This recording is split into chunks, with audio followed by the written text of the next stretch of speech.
सब मिलकर जोर से कहेंगे हालेलुया।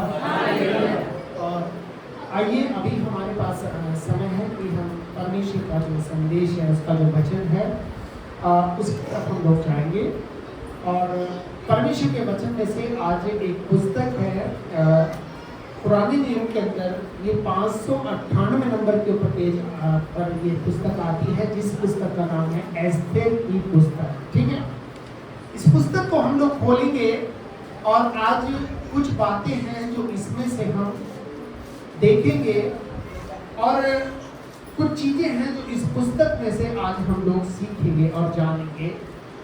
बाइबल के अंदर बहुत सारी पुस्तकें हैं और लगभग सारी ही पुस्तकों में परमेश्वर का नाम आया है। किसका नाम आया है? लेकिन बाइबल में ये सबसे पहली और आखिरी पुस्तक एक ऐसी है जिसमें परमेश्वर का नाम कहीं पर भी नहीं आया है, लेकिन परमेश्वर का हाथ जो है वो इस पूरी पुस्तक में घूमता हुआ दिख रहा है। हालेलुया। तो ये पुस्तक जो है ये एस्तेर की है, और इस कहानी को आप ठीक से समझ सकें तो मैं कुछ चीजें हैं जो आपको बताऊंगा। सबसे पहली बात ये कि ये एस्तेर जो है ये एक लड़की थी जो अन्य जातियों से थी, जो यहूदी नहीं थी। ठीक है, और अन्य जातियों से ये आई और इसने क्या किया, पहली बात तो ये है कि इसके जो माता पिता थे वो दुनिया में नहीं थे। इसके माता पिता दोनों गुजर चुके थे, और इसका मोर्दे के नाम एक चाचा था जिसने बेटी बना करके इसको बचपन से पाला था। ठीक है, तो ये रानी जो ये जो एस्तेर है ये एक ऐसे परिवार से थी जो बिल्कुल गरीब परिवार है, एक दुखी परिवार है हम कह सकते हैं। और उस बच्चे का जीवन आप समझ सकते हो दुनिया में कैसा होता है जिसके माता पिता दुनिया में नहीं होते हैं। कई बार लोगों को बोल तो देते हैं कि भाई मैं तेरे पिता के समान हूँ, पर पिता नहीं। कई बार हम लोगों से बोल देते भाई मैं तेरी माँ के समान हूँ, पर माँ के समान होना अलग है और माँ होना अलग है। पिता के समान होना अलग है और पिता होना अलग है। तो इस वचन के अंदर हम इस बात को पढ़ते हैं कि किस प्रकार से जो है परमेश्वर का जब हाथ चलता है तो परमेश्वर अपने लोगों को कहीं से उठाकर और कहीं पर खड़ा कर देता है। हालेलुया। बिल्कुल इसी तरह से दाऊद के जीवन में भी हम लोग देखते हैं कि दाऊद क्या था, वो कुछ भी नहीं था। एक भेड़ बकरी चलाने वाला एक चरवाहा था और परिवार में सबसे छोटा बच्चा था, नेग्लेक्टेड बच्चा था। इस्राएल की जो वहाँ की जो कल्चर है, वहाँ की जो समाज की व्यवस्था है, उसमें सबसे छोटे बच्चे को बूढ़ा समझते हैं। क्या समझते हैं? छोटू समझते हैं। जैसे हमारे यहाँ चले जरा पानी लेके आना, जरा ये काम कर देना, जरा वो उसको बस उसी कल्चर में लगाते, क्योंकि ये वहाँ की एक सभ्यता है। और इसलिए दाऊद जो था इसको भेड़ बकरियां लेकर के कहाँ भेज देते थे? जंगल में भेज देते थे। और वहां पर से इसने परमेश्वर के साथ संगति करना सीखा, परमेश्वर के साथ उसने उठना और बैठना सीखा, परमेश्वर के साथ इसका संबंध बढ़ता चला गया। और उसी संबंध का नतीजा था जो दाऊद जो है एक दिन इस्राएल का राजा बन गया। हालेलुया। तो इसी प्रकार से ये यहाँ पर एक कहानी है। इस कहानी के अंदर एक सिचुएशन बनती है और उस सिचुएशन को कौन बनाता है? परमेश्वर बनाता है। आपके और मेरे जीवन के अंदर परमेश्वर आपको मुझको ऊंचा उठाने के लिए हमारे जीवन में कुछ मौकों को लेकर आएगा, कुछ चांसेस को लेकर के आएगा, कुछ क्या बोलना चाहिए, कुछ ऐसी संभावनाओं को लेकर के आएगा। उन संभावनाओं को आपको और मुझको क्या करना है? तलाशना है। और उन संभावनाओं में लेकर के परमेश्वर हमें उस स्थान तक पहुंचाना चाहता है जहां पर पहुंचाने के लिए उसने आपको मुझको एक योजना बनाई है। हालेलुया। परमेश्वर की योजना जो है वो बहुत अलग होती है। ठीक है, परमेश्वर का कार्य बहुत महान होता है और कई बार परमेश्वर के कार्य में इंसान को जब शुरुआत को करता है उसको बहुत कुछ खोना पड़ता है, लेकिन जितना कुछ इंसान खोता है उससे कई गुना वो परमेश्वर को वापस लौटा देता है। हालेलुया। और ये बात वो समझ सकते हैं जो अन्य जातियों से निकल कर प्रभु के पास आते हैं। उन्हें बहुत चीज़ों को देखना पड़ता है, बहुत चीज़ों को झेलना पड़ता है, बहुत चीज़ों को सहना पड़ता है। और इसीलिए मैं आपको उत्साहित करना चाहता हूँ कि परमेश्वर जो है वो अपने लोगों से बहुत प्रेम करता है। और वो कैसा प्रेम करता है? बाइबल में लिखा है कि यीशु मसीह हमारा कौन है? कलीसिया का कौन है? दुल्हा है। कलीसिया का कौन है?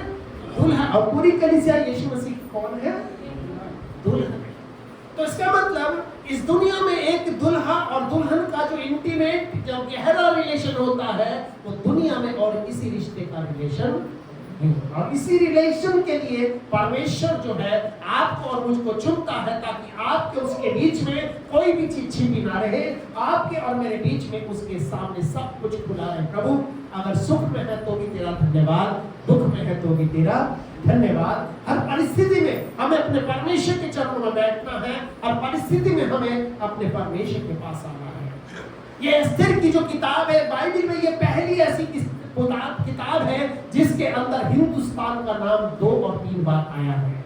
इसका नाम हिंदुस्तान का नाम। और इसीलिए ये किताब जो है आज आपके और मेरे लिए बहुत जरूरी है, ठीक है। और इसलिए इसके ऊपर थोड़े समय के लिए हम लोग ध्यान करेंगे। और सबसे पहले हम इसका पहला वचन को पढ़ेंगे, ठीक है। पहला वचन हम इसका पढ़ेंगे। क्या लिखा है? अक्षरयश नाम राजा के दिनों में ये बात हुई। अक्षरयश नाम राजा के दिनों में ये बातें हुई। ये वही अक्षरयश है जो 127 प्रांतों पर, अर्थात कहां से?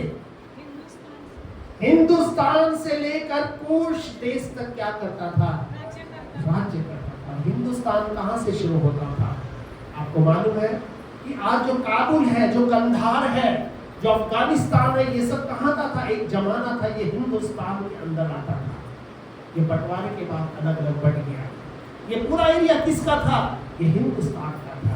और ये पूरा का पूरा जो एरिया कि हिंदुस्तान के इस कोने से लेकर जब आप श्रीलंका की तरफ जाएंगे तो वहां कन्याकुमारी का समुद्र आता है। और जब आप कुश देश को तरफ जाते हैं, वहां पर क्या है? वहां पर वो अफ्रीका वाला समुद्र आ जाता है, जिसको भ्रमण सागर कहते हैं। यानी कि पृथ्वी के इस छोर से लेकर पृथ्वी के उस छोर तक इस राजा की हुकूमत चलती थी। ये राजा कोई छोटा मोटा राजा नहीं था, एक बहुत ही सामर्थी और बड़ा राजा था। हालेलुया। तो इस राजा का जो कार्य है, इस राजा का जो काम है, इस पूरी पुस्तक को अगर आप पढ़ेंगे, इसमें परमेश्वर का कहीं नाम नहीं आता, लेकिन इस पुस्तक के अंदर क्या है? परमेश्वर का हाथ चलता हुआ नजर आता है। हालेलुया। अब इसलिए जब इस किताब को आप पढ़ते हैं तो यहाँ पर हमें पढ़ने से पता चलता है कि ये जो राजा है, ये क्या, कौन है? ये राजा किसको दर्शाता है? ये राजा उस परमेश्वर को दर्शाता है। ये राजा हमारे यीशु मसीह को दर्शाता है, जो इस पूरी दुनिया पर इस छोर से उस छोर तक क्या करता है? राज्य करता है। हालेलुया। क्या करता है? राज्य करता है। और इस राजा के पास क्या थी? बाइबल में हम यीशु मसीह के बारे में देखते हैं। यीशु मसीह भी एक राजा था। यीशु मसीह भी कौन था? एक राजा था। और बाइबल में लिखा है कि वो अपने घर में आया, पर उसके अपनों ने उसको ग्रहण नहीं किया। कहां? यूहन्ना के पहले अध्याय के पहले वचन में, पहले अध्याय में लिखा है कि वो अपने घर में आया, पर उसके अपनों ने उसे ग्रहण नहीं किया, परंतु जितनों ने उसको ग्रहण किया, उसने उन सबको परमेश्वर की संतान होने का अधिकार दिया। उन सब लोगों को जो उसके नाम पर विश्वास करते हैं। इस वचन को बड़े ध्यान से आप सुनना। मैं आपको इसके बैकग्राउंड में लेकर के चल रहा हूं, ताकि आप इस किताब का पूरा रहस्य जान सके। और इसलिए यहाँ पर ये राजा है। अब राजा क्या कर रहा है? एक बार इस राजा ने अपना यहाँ पर एक बहुत बड़ा फंक्शन किया। क्या किया? बहुत बड़ा फंक्शन किया। जैसे हम लोग एक कोई जन्मदिन मनाते हैं, या कोई हमारे घर में खुशी का समय आता है, और अपनी हैसियत के हिसाब से हम उसमें क्या है? खर्च करते हैं। और हम क्या करते हैं? लोगों को बुलाते हैं, खास तौर से ऐसे ऐसे लोगों को बुलाते हैं जो हमारे बहुत ही प्रिय लोग होते हैं, जिनको हम चाहते हैं थोड़ी देर वो हमारे साथ बैठे, थोड़ी देर वो हमारे साथ समय बिताए, और थोड़ी देर जो है वो हमारे पास एक प्रकार से संगति करें, और हमारे साथ हम उनको देखें और वो हमें देखें, हम उनका हाल चाल पूछ सके, और इस बहाने वो हमसे मिल सके। और यहाँ पर क्या हो रहा है कि इस राजा ने क्या किया, सबको बहुत अच्छी दावत चल रही थी, खाना पीना सब चल रहा था, तो इसने क्या किया कि ये चाहता था कि रानी इसकी सहायता करे, इसकी रानी इसकी क्या करे, सहायता। जब एक घर के अंदर कोई फंक्शन होता है तो उसमें क्या होता है, एक आदमी चाहता है कि भाई उसकी जो पत्नी है वो उसमें पूरा हेल्प करे, मेहमानों की देखभाल करे, जो मैं कहूँ उसको वो बना के खिलाए, या हम दोनों लोग एक जगह पर रहें ताकि जितने ये मेहमान हैं ये हम सबको देख सके और ये उस चीज को देख सके। लेकिन ये जो रानी थी, इस रानी ने क्या किया, इस राजा ने एक बहुत बड़ा भोज दिया।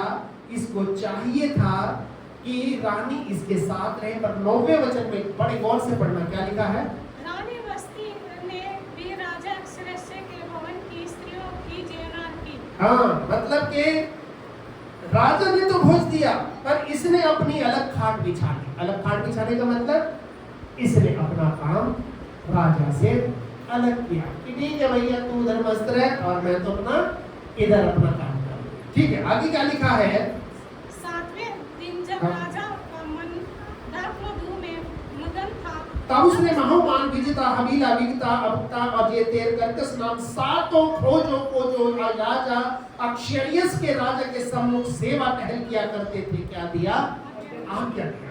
क्या दिया, कि रानी वस्ती को राज मुकुट धारण किए हुए राजा के सम्मुख ले आओ, जिससे कि देश देश के लोगों और हाकिमों पर उसकी सुंदरता प्रकट हो जाए, क्योंकि वो देखने में सुंदर है।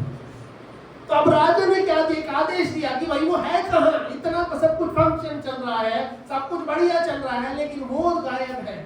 उसने अपने खोजों को, ये खोजे कौन है, बाइबल में खोजे जो होते हैं ये परमेश्वर के दास लोगों को दिखाते हैं। किसको दिखाते हैं, क्योंकि मत्ती में लिखा है कि कुछ खोजे ऐसे हैं जिन्हें मनुष्य ने खोजे बनाया, कुछ खोजे ऐसे हैं जिनको लोगों ने बनाया, कुछ को परंपराओं ने बनाया, पर कुछ खोज ऐसे जो माता के पेट से ऐसे निकले, पर कुछ खोज ऐसे हैं जिन्होंने स्वर्ग के राज्य को अपने आप को खोजा बना। खोजे का मतलब क्या है कि वो दुनियादारी की सब बातों से बेकार समझे जाते हैं। अगर वो स्त्री के पास बैठ जाएं तो भी किसी को बुरा नहीं लगता, वो पुरुष के पास बैठ जाएं तो भी किसी को बुरा नहीं लगता, क्योंकि इन खोजों का अपना जीवन में कोई नहीं होता था। इनका जो होता था सिर्फ और सिर्फ परमेश्वर होता था। इसलिए इन खोजों को महलों के अंदर पूरी छूट दी जाती थी, जो मर्जी खा सकते हो, जहां मर्जी जा सकते हो, जो मर्जी कपड़ा पहन सकते हो, क्योंकि राजा को मालूम था इनका अपना तो कोई है ही नहीं, ये जो भी लेंगे जो भी देंगे यही छोड़कर एक दिन मर जाएंगे। हालेलुया।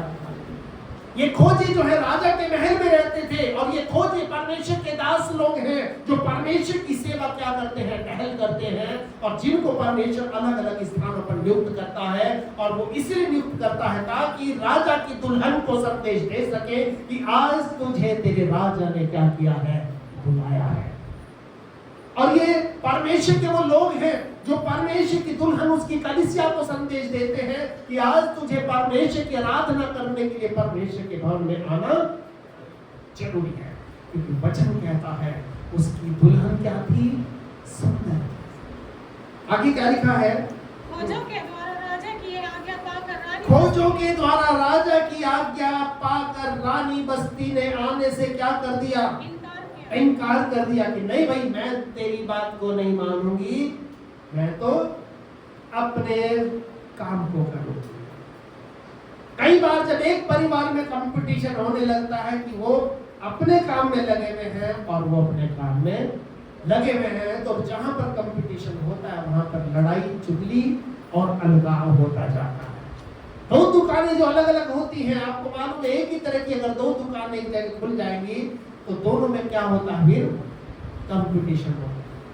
वो उसके ग्राहकों को पटाने लगता है, वो उसके ग्राहकों को पटाने लगता है, यानी कि ना तो काम उसका चलता और ना ही काम उसका चलता। उनको क्या चाहिए, या तो वो मिलकर के एक साथ में दुकान खोल ले, और नहीं तो अपनी दुकान को कहीं दूर लेकर के चले जाए,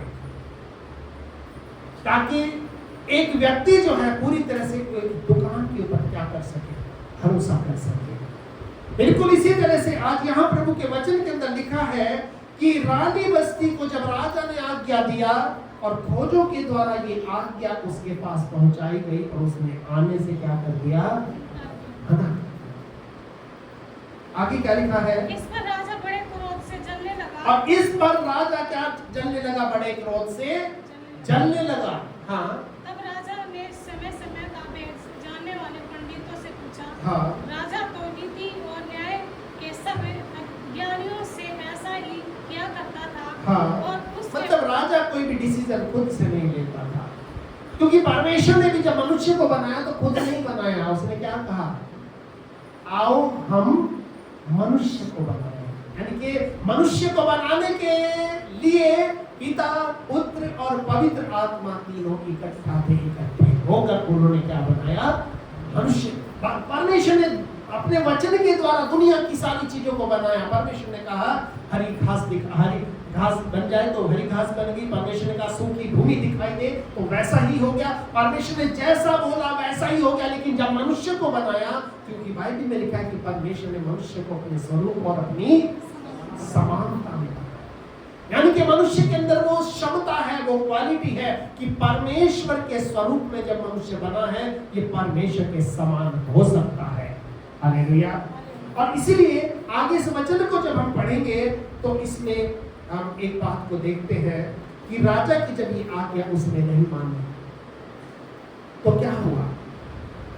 बाइबल में ऐसा लिखा है कि राजा ने कहा कि भाई ये तो इसको आज्ञा माननी चाहिए थी, और अगर हमने इसको सबक नहीं सिखाया तो 17 वचन को थोड़ा पढ़ेंगे। राजा बड़ा परेशान हो गया। उसने कहा भाई कोई ना कोई कानून ऐसा निकालना चाहिए।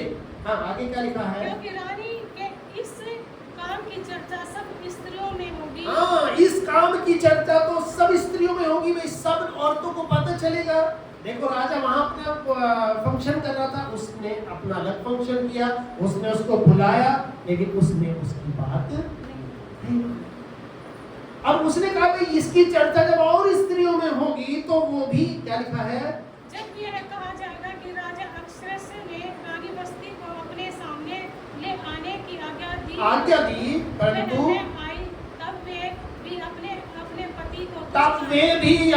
अपने पति को क्या करने लगेंगी, तुच्छ जानने लगेंगी। हाँ, भाई जब राजा ऐसा कर रहा है, राजा के साथ ऐसा हो सकता है तो हम भी ऐसा ही करेंगे। तो इसका मतलब परमेश्वर ने फिर क्या किया, इस राजा ने क्या किया, एक आज्ञा को निकाला, और ये आज्ञा ये निकाली। 19 वचन में क्या लिखा है, यदि राजा को स्वीकार हो तो ये आज्ञा निकाले और फारसी मादियों के कानून में लिखी जाए, जिसमें कभी कोई बदल ना सके कि रानी बस्ती अब राजा अक्षय्य के सम्मुख फिर कभी आने ना पाए, और राजा पटरानी का पद किसी दूसरे को दे जो उससे अच्छी हो।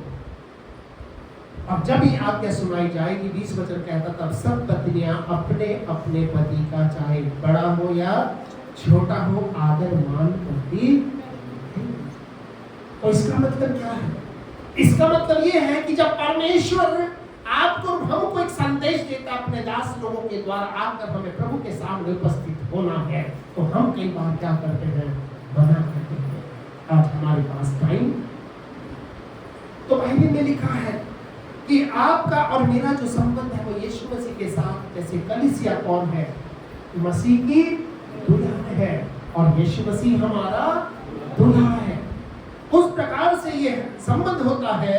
और आगे हम क्या देखते हैं कि उस समय एक आज्ञा निकली कि राजा के लिए और सुंदर कुंवारियां, दूसरे अध्याय में हम थोड़ा सा पढ़ते हैं, क्या लिखा है दूसरे वचन से, तब राजा के सेवक जो उसके टहलुए थे कहने लगे, हाँ, राजा के लिए सुंदर तथा युवती कुंवारी ढूंढी जाए। और राजा ने अपने राज्य के सब प्रांतों में लोगों को इसीलिए नियुक्त किया कि वे एक सब सुंदर युवती कुंवारियों को सुसन के गढ़ रनवास में इकट्ठा करें और स्त्रियों के रखवाले हेगे को जो राजा का खोजा था सौंप दे। हाँ, जो राजा का खोजा था उसको क्या कर दे, सौंप दे। और ये सारी स्त्रियां कौन है, ये वो लोग हैं जो परमेश्वर के लिए आज परमेश्वर क्या करता है, ढूंढता है। राजा के लिए एक दुल्हन की आज के राजा को क्या है, तलाश। और इसलिए यहाँ पर जो प्रभु का वचन है वो हमें ये बताता है कि जो भी व्यक्ति परमेश्वर की आवाज को सुनकर उसके सामने उपस्थित नहीं होगा तो परमेश्वर कुछ समय तक सब्र करेगा, नहीं तो उसकी दीवार को फिर वो उसके स्थान से हटा देगा और उसकी जगह वो किसी और को धोखा देगा। इसलिए यहाँ प्रभु का जो वचन है वो हमें इस बात को बताता है कि उसी दौरान एक स्त्री थी, हदस्सा नाम एक लड़की थी जिसका नाम क्या था, जो बाद में जिसका नाम एस्थर रखा गया है ना। 7वें वचन में क्या लिखा है, हदस्सा नाम, उसने हदस्सा नाम अपनी चचेरी बहन को जो एस्थर भी कहलाती थी पाला पोसा था, क्योंकि उसके माता पिता कोई नहीं थे और वह लड़की सुंदर और रूपवती थी। जब उसके माता पिता मर गए तब मौलके ने उसे अपनी बेटी करके पाला था। ठीक है, आगे क्या लिखा है, जब राजा की आज्ञा और नियम सुनाए गए और बहुत सी युक्ति स्त्रियां सुसनगढ़ में हेगे के अधिकार में इकट्ठी की गई, तब एस्थर भी राजवंश में स्त्रियों के रखवाले हेगे के अधिकार में सौंपी गई। हाँ, स्त्रियों के अधिकारी जो था वो कौन था, हेगे कौन था, ये खोजों का प्रधान था। ठीक है, इसके अधिकार में इनको सौंप दिया गया ताकि इनको एक दिन ले जाकर के राजा के सामने क्या करें, प्रस्तुत करें। और इसीलिए हम सब लोग आज जो यहाँ पर उपस्थित हैं, हम सब लोग यहाँ पर क्या है, उस मसीह की दुल्हन के रूप में आते हैं ताकि हम अपने आप को इस वचन के द्वारा शुद्ध करके, पवित्र करके अपने आप को सर्वशक्तिमान परमेश्वर की उपस्थिति में लाएं और उस परमेश्वर के साथ हमारा बातचीत हो, वो परमेश्वर हमें आशीषित कर सके और वो परमेश्वर हमारे जीवन को बदल कर एक नए जीवन में वो बदल सके। हालेलुया। क्योंकि एक नया जन्म, यीशु ने कहा जब तक तुम ना फिरो और बालकों के समान ना बनो तो परमेश्वर के राज्य में प्रवेश नहीं कर सकते। ठीक है, और आगे हम लोग यहाँ पर देखेंगे कि उसके बाद जब उसके अधिकार में इसको दिया गया तो 17 वचन को थोड़ा सा हम लोग पढ़ेंगे, 15 से पढ़ेंगे, दूसरे का। अबीगैल की बेटी एस्थर, जिसको मोर्देकै ने बेटी मानकर रखा था, जब उसकी बारी आई कि राजा के पास जाए, तब जो कुछ स्त्रियों के प्रबंधक राजा के खोजे हेगे ने उसके लिए ठहराया था, उससे अधिक उसने कुछ न मांगा। जितनों ने एस्थर को देखा वे सब उससे प्रसन्न हुए। यो एस्थर राजभवन में राजा अक्षयस के पास उसके राज्य के 7वें वर्ष के तैगत नाम के 10वें महीने में पहुंचाई गई। और राजा ने एस्थर को सब स्त्रियों से अधिक प्यार किया, सब अन्य कुमारियों से अधिक उसके अनुग्रह की कृपा दृष्टि उस पर हुई और इस कारण उसके सिर पर राजमुकुट रखा गया और उसको बस्ती के स्थान पर पटरानी बना दिया। हालेलुया। तो यहाँ पर परमेश्वर के वचन के अंदर हम इस बात को पढ़ते हैं कि ये जो राजा है ये परमेश्वर के स्वरूप को दिखाता है। परमेश्वर की इस राजा की सेवा करने वाले जो ये खोजे हैं, ये वो हैं जो स्त्रियों के रखवाले हैं। और ये स्त्रियों के रखवाले होने का मतलब क्या है कि हम सब लोग जो हैं परमेश्वर की नजरों में उसकी दुल्हन के समान हैं। और परमेश्वर हमसे बहुत एक क्लोज रिलेशन चाहता है। परमेश्वर हमसे ये चाहता है कि हम अपने परमेश्वर के सम्मुख उपस्थित हो, हम अपने परमेश्वर की संगति में बैठे, हम अपने परमेश्वर की आवाज को सुने। और ध्यान रखना कि परमेश्वर आज ऐसे लोगों को दुनिया में ढूंढता है। परमेश्वर के साथ हमारा एक रिश्ता ऐसा होना चाहिए कि जब हम प्रभु की संगति में बैठते हैं तो जो भी कुछ हम परमेश्वर से मांगे वो सब परमेश्वर हमें क्या कर देंगे। ये राजा के पास पहुंचाई गई। और ध्यान रखना अभी इस समय प्रकाशित वाक्य का 18 अध्याय दुनिया में चल रहा है। कौन सा चल रहा है? 18 अध्याय। और बहुत जल्दी से इस दुनिया का अंत होने वाला है। 19 अध्याय को थोड़ा सा हम लोग खोलेंगे प्रकाशित वाक्य का। ठीक है, 19 अध्याय। और इस 19 अध्याय को हम लोग खोलकर इसका एक वचन जो है हम लोग पढ़ेंगे 5वां वचन से थोड़ा हम लोग 19 अध्याय और उसका हम लोग जो है 7वें वचन से हम लोग पढ़ेंगे।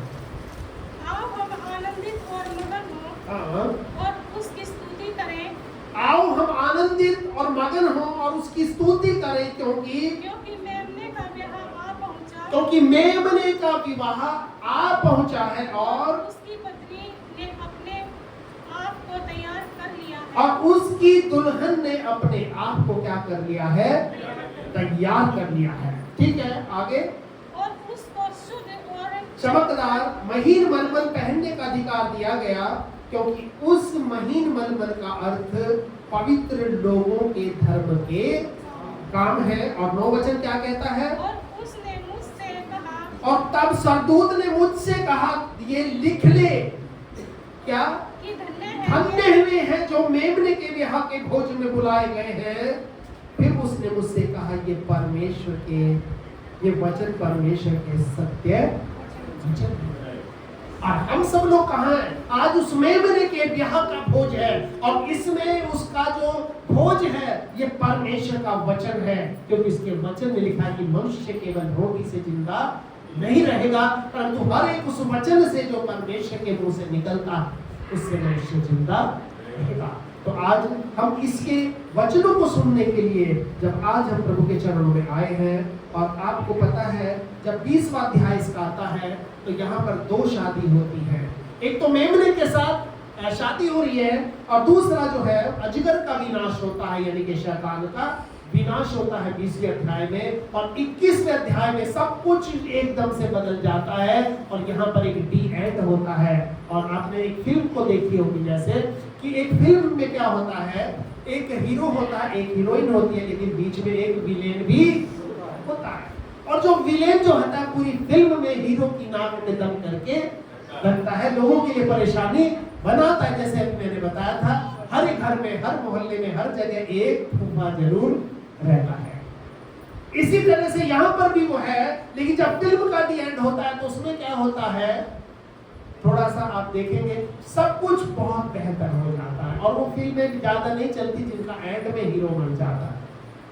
वो फिल्में बहुत अच्छी चलती जिनके एंड में हीरो या तो बीमारी से जिंदा हो जाता है, या वो विलेन को जान से मार देता है, या विलेन पकड़ के जेल में चला जाता है। और जैसे पुरानी पिक्चरों में क्या होता था, पूरी पिक्चर में विलेन को दिखाते थे, और आखिरी में जो पुरानी पिक्चर होती थी उसमें या तो हीरो या हीरोइन आत्महत्या करने के लिए पहाड़ पर जाते थे, और उनके पीछे पीछे पूरा गांव चला जाता था। और उसी दौरान एंड में कुछ ऐसा होता था कि वो जो व्यक्ति होता था जो पूरी फिल्म में मुसीबत का कारण है, उसकी एंड में या तो पिटाई होती थी या वो फिर जेल में चला जाता था, और सारे लोगों में क्या हो जाता था, समझौता हो जाता। अब यहीं पर 18वें अध्याय में इस समय ये पूरी दुनिया चल रही है, और 19वां अध्याय होने वाला है, और 19 के बाद क्या है, 21वें अध्याय में डी एंड हो जाता है। उस समय क्या लिखा है पहले वचन में 21 अध्याय के, फिर मैंने नए आकाश और नई पृथ्वी को देखा, फिर मैंने नए आकाश और नई पृथ्वी को देखा। ये हम भजन भी गाते, ये दुनिया हमारी मिटेगी, एक नई दुनिया फिर से बसेगी। फिर मैंने एक नए आकाश और नई पृथ्वी को देखा, क्योंकि पहला आकाश और पहली पृथ्वी जाती रही थी, और समुद्र भी न रहा। और फिर मैंने पवित्र नगर यरूशलेम को स्वर्ग से परमेश्वर के पास से क्या देखा, उतरते देखा। और आगे पढ़ेंगे क्या लिखा है, और उस दुल्हन के समान थी जो अपने पति के लिए क्या किए है, श्रृंगार। ये इसका एंड है। और ध्यान रखना, आज आप और हम हैं इस नए आकाश, इस नई पृथ्वी के अंदर हमें जाना है, क्योंकि आपको और मुझको इस दुनिया में क्या होना है, तैयार होना है एक दुल्हन के रूप में अपने परमेश्वर से मिलने के लिए। और इसलिए ये जो कहानी है हमें इस बात को बताती है कि परमेश्वर आज ऐसे लोगों को ढूंढ रहा है, और जो विश्वासघाती लोग हैं, जो विश्वासघाती लोग हैं, जो परमेश्वर के साथ तो हैं पर परमेश्वर के नहीं हैं, ऐसे लोगों को परमेश्वर दूर कर देगा, उनको वो अपने पास नहीं रखेगा। और परमेश्वर अपने लोगों से जिनसे वो प्रेम करता फिर से समेट करके अपने पास लाएगा। और बाइबल में उसका वचन ये कहता है ये सारे लोग वो होंगे जो नए आकाश और नई पृथ्वी पर राज्य करेंगे और परमेश्वर के साथ वो रहेंगे। और बाइबल में ऐसा लिखा है एक समय आएगा कि लोग कहेंगे, उनके तीसरे वचन को हम लोग पढ़ेंगे, क्या लिखा है? फिर मैंने सिंहासन में से किसी को ऊंचे शब्द से यह कहते ये कहते सुना कि देख परमेश्वर का डेरा मनुष्यों के बीच में है। अब उनका दुल्हा उनके साथ डेरा करने के लिए आएगा और उनके साथ वो रहने लगेगा। आगे क्या लिखा है? वह उनके साथ डेरा करेगा और वे उसके लोग होंगे और परमेश्वर आप उनके साथ रहेगा और उनका परमेश्वर होगा और वह उनकी आंखों से सब वो उनकी आंखों से सब आंसुओं को पोंछ डालेगा। और उस क्या लिखा है? और इसके बाद मृत्यु न इसके बाद मौत खत्म हो जाएगी। और न शोक न क्योंकि जब यरूशलेम स्वर्ग से उतरेगा तो वो जो शुरुआत में जो दो पेड़ लगे थे, एक भले बुरे के ज्ञान का वृक्ष और एक जीवन का वृक्ष, वो जीवन का वृक्ष अब आसमान में चला गया था क्योंकि अब वो नीचे उतर करके आ जाएगा और सारे के सारे लोगों को नया जीवन मिल जाएगा। उसके बाद ना शोक रहेगा, ना पीड़ा रहेगी, ना बीमारी, और सबसे पहली बात क्या नहीं रहेगा? मौत नहीं रहेगी। आंसू तो पहुंच डालेगा। उसके बाद क्या नहीं रहेगा? पहली चीज मृत्यु नहीं रहेगी। और क्या लिखा है? ना शोक रहेगा, ना विलाप, ना पीड़ा होगी, और पहली बातें जाती रहेंगी। और जो सिंहासन पर बैठा था उसने कहा कि देख मैं सब कुछ नया कर देता। हालेलुया। वो परमेश्वर जिसने आपको सब कुछ नया करने के लिए अपने पास बुलाया है, वो परमेश्वर आपके जीवन को नया करना चाहता है। वो आपके जीवन को आशीषों से भरना चाहता है। और ऐसा नहीं कि अंत में होगा, इस समय में भी जो लोग परमेश्वर की संगति में रहेंगे, जो लोग परमेश्वर से डरेंगे, जो लोग परमेश्वर की संगति में बैठ कर के समय को बिताएंगे, तो परमेश्वर उनके साथ रहेगा। और जब परमेश्वर का डेरा लोगों के साथ रहेगा तो पहली चीज मौत चली जाएगी, दूसरी चीज आंसू चले जाएंगे, तीसरी चीज विलाप चला जाएगा, चौथी चीज पीड़ाएं चली जाएंगी और सब कुछ नया हो जाएगा। हालेलुया। और जैसे प्रभु का वचन कहता है, जब यीशु मसीह का दुनिया में जन्म होने वाला था तो उसकी माता से कहा गया था उसका नाम तू इम्मानुएल रखना, जिसका मतलब होगा परमेश्वर हमारे साथ है।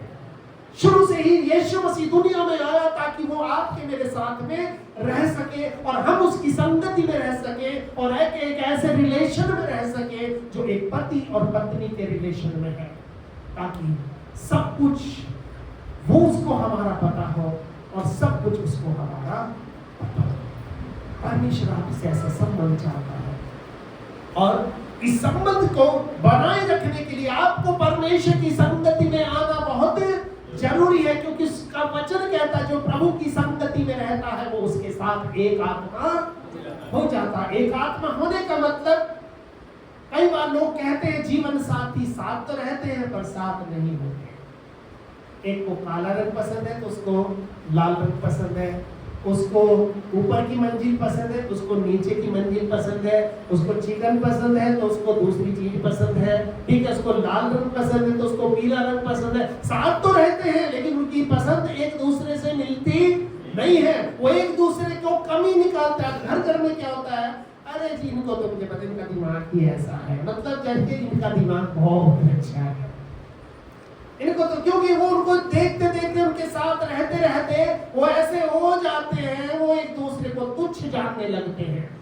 कहते हैं इनका तो यही काम है, इनका तो दिमाग ही ऐसा है, इनका तो आदतें ही ऐसी है, इनका तो यही ऐसा है। पर ध्यान रखना, जीवन साथी यानी कि परमेश्वर के साथ हमें जीवन बिताना तो उसका साथ हमें ऐसा चाहिए, हमारी पसंद भी एक है, हमारी नापसंद एक है, हमारी खुशी भी एक है और हमारा गम भी एक है, हमारा दुख भी एक है और हमारा सुख भी एक है। आजकल किसी के घर में कोई बीमार हो जाता है, कई बार घर वाले कहते हैं अरे छोड़ो, जो कर्म करे थे भुगत रहा है। क्या कर रहा है? कैसे कर्म करे थे?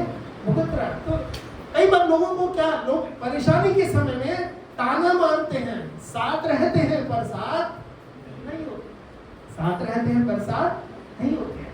साथ वो होते हैं जिनकी पसंद एक है, उनकी नापसंद एक है, उनका दर्शन एक है, उनका लक्ष्य एक है, उनकी आवाज एक है, उनका परिमाण एक है। हालेलुया। इसीलिए प्रभु का वचन कहता है ऐसे लोगों के लिए जो परिवार में एक नहीं होते, जो अपने पति या एक दूसरे की बात को नहीं मानते, परमेश्वर उनको हटा देता है और उनकी जगह लाकर किसी दूसरे को खड़ा कर देता है जो उससे अच्छा। हालेलुया। इसलिए ध्यान रखो, परमेश्वर के लिए कोई भी कार्य मुश्किल नहीं है। वो आपके मेरे जीवन को बहुत बेहतर से जानता है। इसलिए हमें अपने परमेश्वर की संगति में रहना है, हमें अपने परमेश्वर का आदर करना है। इस नए आकाश और इस नई पृथ्वी ये जब आएगी, हो सकता है कितने सालों के बाद आए, हम नहीं कह सकते, या हो सकता है कल ही आ जाए, लेकिन आज इस नई पृथ्वी नए आकाश में शामिल होने के लिए हमें अपने परमेश्वर की संगति में बैठना है, क्योंकि उसने शुरू से ही कहा था परमेश्वर अपने लोगों के साथ रहना चाहता है। निर्गमन 25 अध्याय के 8 वचन में लिखा है कि वो मेरे लिए एक पवित्र स्थान बनाए ताकि मैं उनके बीच में निवास करूं। और जब परमेश्वर आपके बीच में निवास करेगा तो सबसे पहली चीज बहुत खत्म हो जाएगी, दुख आंसू खत्म हो जाएंगे, पीड़ाएं खत्म हो जाएंगी, परेशानियां खत्म हो जाएंगी, क्योंकि वो परमेश्वर हमारे पास इसलिए आएगा ताकि वो हमें सहारा दे सके। सहारा देने के लिए अगर हम बीमार पड़ते, रिश्तेदार भी हमारे पास आते हैं। कुछ रिश्तेदार तो इतने निकम्मे होते हैं, वो हमें ये एहसास दिलाते हैं, हमारे पास मिलने आते हैं, बीमार होते हैं, हाँ जी वो क्या कहता है, देखो जी वो भी बीमार हुआ था, वो तो 3 दिन में ही मर गया था। मतलब उसे एहसास दिलाने आते हैं कि तू अब मरने वाला है। उसको भी कोरोना हुआ था जी, वो तो दूसरे दिन मर गया था। अच्छा भाई, उसको तसल्ली दे रहा है या डरा रहा है? कितने लोग हमें तसल्ली देने नहीं आते, ये एहसास दिलाने आते हैं कि अब तू जाने वाला। हमें तसल्ली एक ही दे सकता है और हमारा परमेश्वर। इस वचन के द्वारा हम सबको आशीषित करे और हम इस बात को ध्यान रखें कि दुनिया हमारा घर नहीं है। जितना ज्यादा हो सके हमें अपना समय परमेश्वर की संगति में बिताना है, परमेश्वर के साथ एक गहरा रिश्ता में रखना है, परमेश्वर की आवाज को सुनना है, क्योंकि परमेश्वर की आवाज को अगर आज हम नहीं सुनेंगे, उस समय तक परमेश्वर वेट करेगा, नहीं तो वो हमारे बदले किसी और को ले आएगा, हमारे बदले वो किसी और को बदल देगा। लेकिन परमेश्वर अपने काम को कभी बंद नहीं करेगा। सबको मालूम है कि आज लास्ट संडे है। कौन सा संडे? इसलिए लास्ट संडे को लोग बहुत कम आते हैं। वही सोचते चलो अगली बार प्रभु भोज तो होगा ही, अगली बार तो जाना है, इसलिए आज जाके कोई फायदा। लेकिन ऐसा नहीं है। परमेश्वर रोज हमसे मिलता है, परमेश्वर रोज हमसे बात करता है। आपके आसपास के जो लोग रहते हैं आप उन्हें समझाइए, हमें हर बार प्रभु के भवन में जाना है, उसकी संगति में बैठना है, उसकी आवाज को सुनना है, उसके वचन को सुनना है, और इस प्रकार से उसकी उन आशीषों को लेकर हमें अपने साथ घर पर आना है। क्योंकि बाइबल में लिखा है, यीशु ने मरियम से कहा था, मार्था से कहा था कि मरियम ने उस उत्तम भाग को चुन लिया है जो उससे कभी छीना।